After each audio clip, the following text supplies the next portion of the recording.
Guys, and welcome to today's video where today I'm going to give you lots of bug updates. We have feeder insects, we have breeding colonies, we've got our isopods, we have ants in a cocoon that are like in hibernation at the moment. There's a lot to update you on.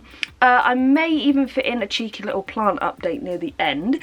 But before we begin, I did just want to say you may have noticed my upload schedule has been quite irregular lately. I've uploaded, this will be my second video in the last, I don't know when.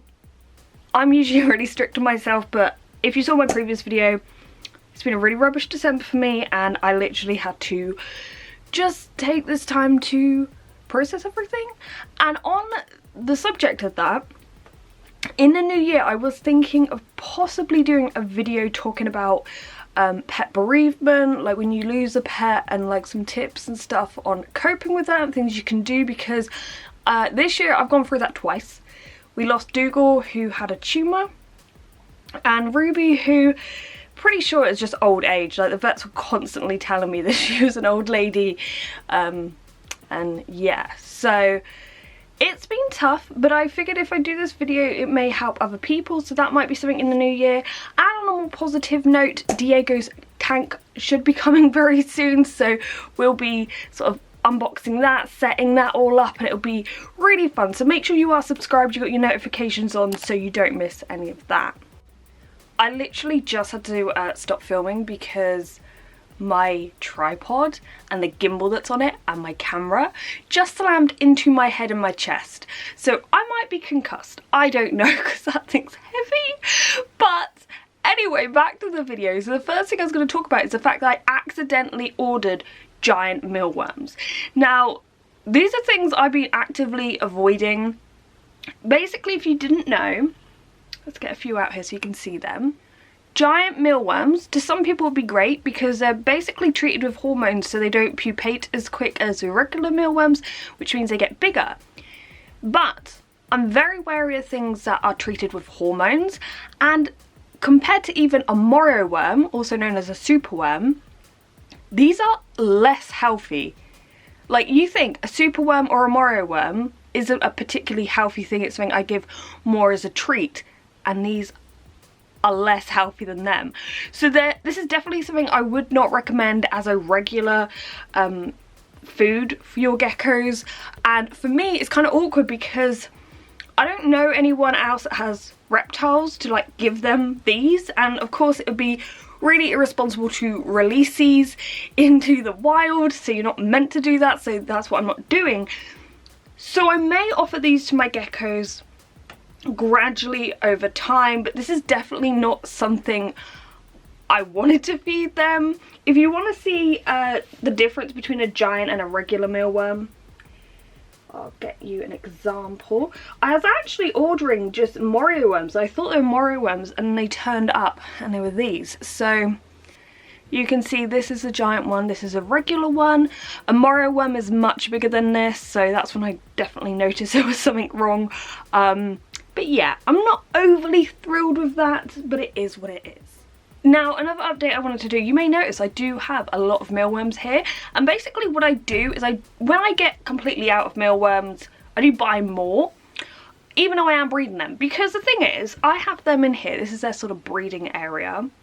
It's quite thick actually, like the soil's kind of deep, so it looks like there's not many, and then you go deep down and there's actually loads. You get some that are around feeding size, and then some that are tiny if I can get a hold of it. So as you can see, there's quite a variation in sizes of the mealworms, because they're all probably like, the beetles may have laid their eggs different times, they're all probably from different individuals, so we have quite a variation in here. So it's not always ideal to like, I don't always have a constant supply of ideally sized mealworms, if that makes sense, hence why I have to sometimes buy some extras. But the breeding colony is still going. Sometimes I will get beetles from it, sometimes I'll get these mealworms I ordered in, I'll get new beetles, so there's always new mealworms going into it, and it is really handy to have and to know that I have literally raised them from an egg. Right, I have left the very dangerous tripod and gimbal. The thing is, right, look, it's not balanced very well, and so this and my camera fell on my head. Like it was painful. So now we're in my loft and we have the ants in here, and we also have the pupa. Now I put them in here because not only is it cooler than the house and they need to hibernate, so they need cooler temperatures, but it protects them from frost, anything too harsh. This colony is actually already hibernated once already. They hibernated last year, but we'll quickly go and check on how they're doing. So I'm just holding them up slightly to the light so you can sort of see. There's a lot of them actually, and the queen is in there as well. I have very shaky hands, so I don't really want to disturb them. But you can see they're doing good. I'm going to probably pop in a little bit of honey for them. But yeah. Now next we have the elephant hawk moth. Now, I was looking at the pupa, which should be under here. Yeah, here he is. And he looks a lot smaller than Harry the elephant hawk moth did. And there's actually a species that's like a smaller elephant hawk moth. I think it is actually a completely different species. And that's what he looks more like. But if you didn't know, hawk moths tend to pupate near the end of summer. They then sort of hibernate and they emerge in spring again. I hope he's okay. I haven't actually held him since he's gone in here, so it's quite cool to see. But is he gonna move? Sometimes it worries me because oh, he moved. Okay, the only reason I'm saying that, and I don't like to disturb him, as I said, this is the first time I've even held him since he went into a pupa, is that sometimes there's a big chance they just won't come through. I did have another type of hawk moth and it just never emerged, so that was really sad, but these things do happen. Now let's look at the cleanup crew.